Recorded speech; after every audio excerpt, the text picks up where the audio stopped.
A mixture of a lie doth ever add player,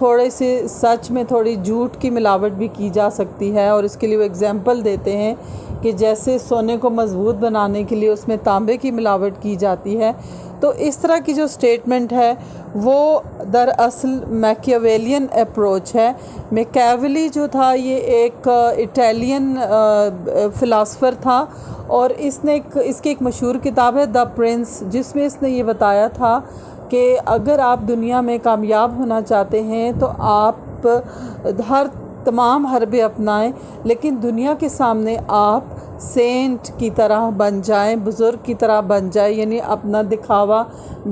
ظاہر ایسے رکھیں گے جیسے آپ سے زیادہ کوئی نیک اور شریف انسان نہیں ہے، لیکن اندر سے آپ بے شک وکڈ ہو جائیں، یعنی چالاک ہو جائیں، اپنی منمانی کریں، اپنے کام کو نکالنے کی کوشش کریں۔ تو اس طرح کی جو اپروچ تھی وہ سر فرانسس بیکن اس سے انسپائر تھے، اور ان کے بہت سے ایسیز میں وہ اس طرح کی باتیں کرتے ہیں کہ اگر آپ کو کامیاب ہونا ہے تو آپ منفی طریقے بھی استعمال کر سکتے ہیں، اور لیکن کامیاب ہونے کے بعد پھر آپ ان طریقوں کو استعمال کرنا چھوڑ دیں جب آپ کامیابی حاصل کر لیں۔ سر فرانسس بیکن نے جتنے بھی ایسیز لکھے ہیں ان میں ان کا مین سبجیکٹ انسان ہے، یعنی man is the main subject of Sir Francis Bacon's essays. Sir Francis Bacon کو مین آف رینائسس کہا جاتا ہے۔ رینائسس ایج وہ ایج ہے جس میں لوگوں کو لمٹ لیس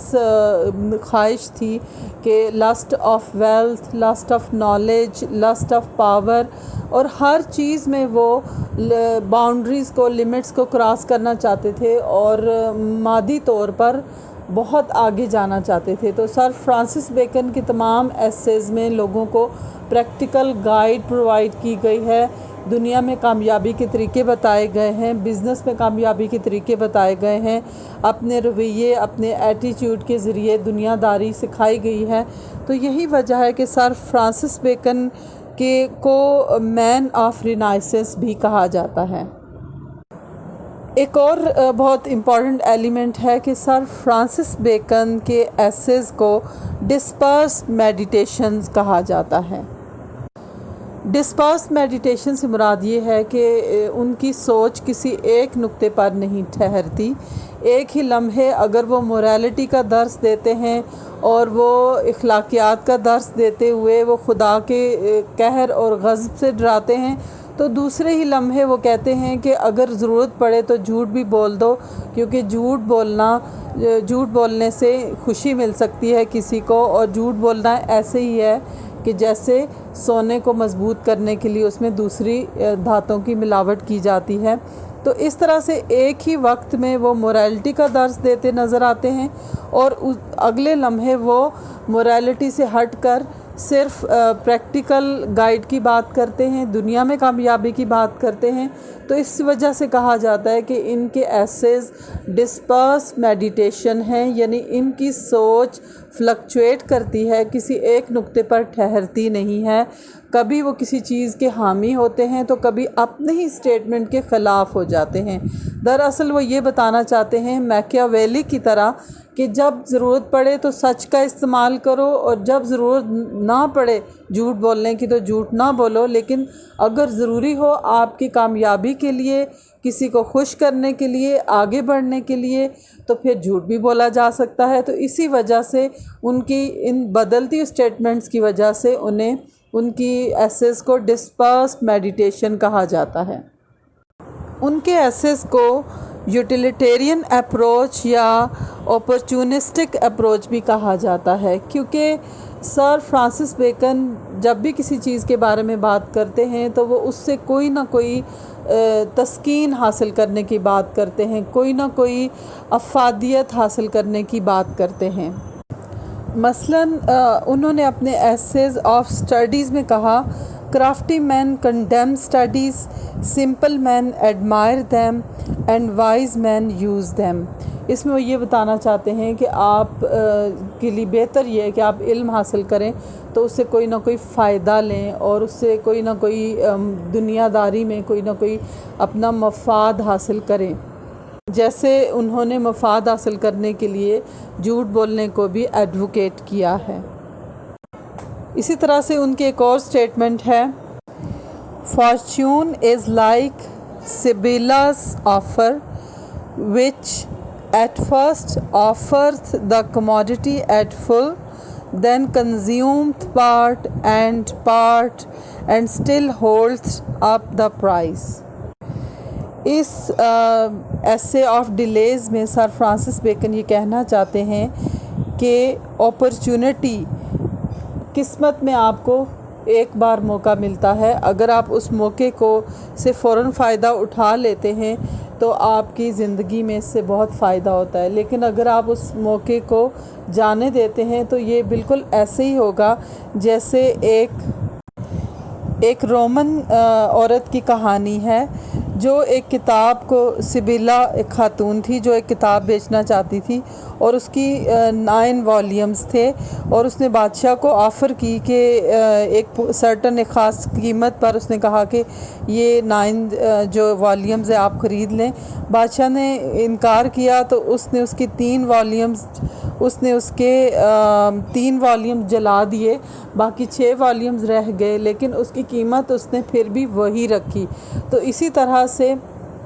اگر ہم سر فرانسس بیکن یہ کہنا چاہتے ہیں کہ اگر ہم اپرچونٹی کا فائدہ نہیں اٹھائیں گے تو ہمیں وہ اپرچونٹی حاصل کرنے کے لیے بھاری قیمت ادا کرنی پڑے گی۔ تو اسی وجہ سے سر فرانسس بیکن کو اپرچونسٹ اور ان کو ورلڈلی وزڈم یا یوٹیلیٹیرین اپروچ کا حامی کہا جاتا ہے، کیونکہ وہ لائف میں مادی طور پر ترقی کرنے کے طریقے بتاتے ہیں، بڑے عہدوں تک کیسے پہنچا جا سکتا ہے یہ سمجھاتے ہیں، اور اس کے علاوہ وہ یہ بھی بتاتے ہیں کہ اگر آپ کسی اپرچونٹی کو مس کر دیتے ہیں تو اس کا آپ کو کیا نقصان ہوگا۔ سر فرانسس بیکن کے ایسیز کا ایک ایلیمنٹ یہ بھی ہے کہ سر فرانسس بیکن کو ان کے ایسیز کی وجہ سے the wisest, brightest and the meanest of mankind بھی کہا جاتا ہے۔ سر فرانسس بیکن ایک ملٹی ٹیلنٹڈ پرسنالٹی تھی، اور وہ بہت سی زبانوں مثلاً گریک، فرینچ، لیٹن، انگلش جانتا تھا، اور سائنس، فلسفی، کلاسکس اور بہت سے فیلڈز میں کا ماہر تھا، اور اسی وجہ سے ان کو کہا جاتا تھا کہ دا وائزسٹ پرسن۔ ان کے ایسیز میں ہمیں جس طرح کی پرووربیل ان کا سٹائل ہے اور ان کا وزڈم ہے، اس کو دیکھ کے، اور ان کی شارپ آبزرویشن، اور جس طرح کمپیکٹ اینڈ ٹریسی سٹائل میں انہوں نے سنٹینسز بنائے ہیں، تو یہ ساری چیزیں ان کو برائٹسٹ آف اسکالرز بناتی ہیں۔ لیکن جب وہ اپرچونسٹ ہو جاتے ہیں، جب وہ ورلڈلی وزڈم اور پریکٹیکل گائیڈ کی بات کرتے ہیں، یوٹیلیٹیرین ہو جاتے ہیں، تو پھر انہیں مینسٹ کہا جاتا ہے۔ اور یہ سٹیٹمنٹ ان کے بارے میں کہ Sir Francis Bacon the wisest, brightest and meanest of mankind ہے، یہ الیگزینڈر پوپ نے ان کے بارے میں کہا تھا، اور ولیم بلیک نے ان کے بارے میں یہ کہا تھا کہ بیکنز ایسے یا بیکنز کی جو سوچ ہے وہ سوٹیبل ہے سیٹن ورلڈ کے لیے۔ تو اس طرح سے انہوں نے بھی ان کے بارے میں یہ بات کی تھی۔ اس کے پیچھے وجہ یہ ہے کہ سر فرانسس بیکن ہر چیز میں یوٹیلیٹی یعنی مفاد اور فائدے کو ڈھونڈتے تھے۔ سر فرانسس بیکن نے انسان کی زندگی کے بالکل پیور پرسنل، ان کے انسان کی زندگی کے ریلیشنز اور گھریلو جو میٹرز ہیں ان سب میں بہت زیادہ یوٹیلیٹیرین اپروچ کو اپنایا، جیسے میرج، فرینڈشپ، لو، ان تمام میٹرز میں انہوں نے یوٹیلیٹی کو سامنے رکھا۔ مثال کے طور پر ان کی ایک سٹیٹمنٹ ہے، He that hath wife and children hath given hostages to fortune۔ اور فرینڈشپ کے بارے میں ان کی ایک سٹیٹمنٹ ہے، Those that want friends to open themselves unto are cannibals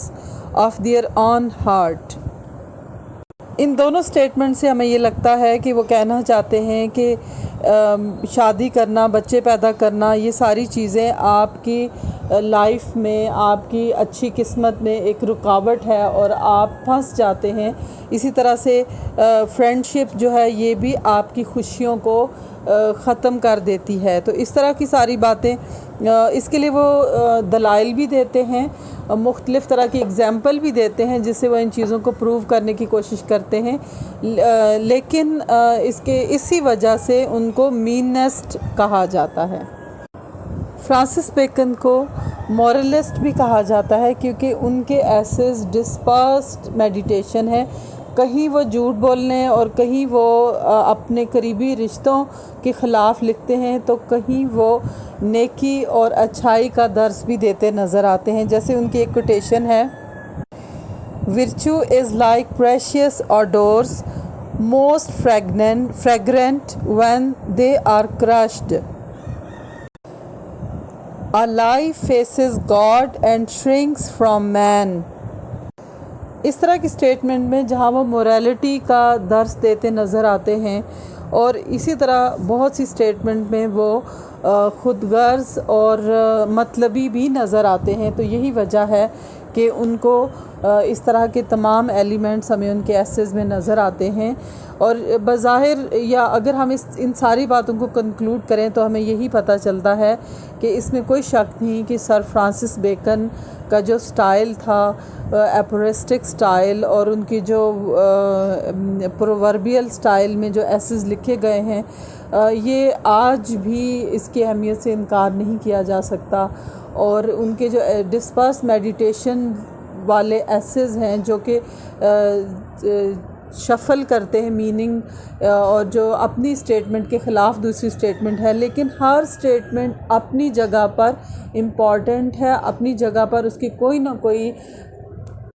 consideration نظر آتی ہے۔ تو اس طرح سے سر فرانسس بیکن کے ایسے کو جب بھی آپ پڑھیں گے، تمام ایسیز کو، ان میں یہ سارے پوائنٹس آپ کو ملیں گے، اور آپ نے ایک ہی اسائنمنٹ بنانی ہے تمام ایسیز کی، جس میں آپ نے جو سٹیٹمنٹس ان کے تمام ایسیز میں آپ کو زیادہ پسند آتی ہیں یا ایگزامینیشن پوائنٹ آف ویو سے جو زیادہ امپورٹنٹ ہے،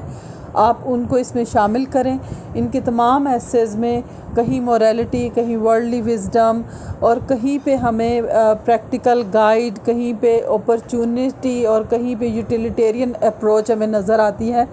تو ان تمام سٹیٹمنٹس کے ذریعے آپ ایک ہی اسائنمنٹ بنائیں، اور سر فرانسس بیکن کے سٹائل کو اچھی طرح سمجھنے کے بعد آپ کو جس بھی ایسے پہ نوٹ لکھنے کے لیے آئے گا، اس کی کم سے کم 5 سٹیٹمنٹ آپ کو آنی چاہیے، اور پھر باقی یہی ان کا سٹائل تمام کوسچنز میں آ جائے گا۔ اس طرح سے آپ کی ایک بہترین اسائنمنٹ بن جائے گی۔ مجھے امید ہے کہ آپ کو یہ لیکچر پسند آیا ہوگا۔ اگر پسند آیا تو ضرور لائک کریں، شیئر کریں، اور میرے چینل کو سبسکرائب کریں تاکہ مجھے مزید ویڈیوز بنانے کے لیے کریج ملتی رہے۔ Thank you.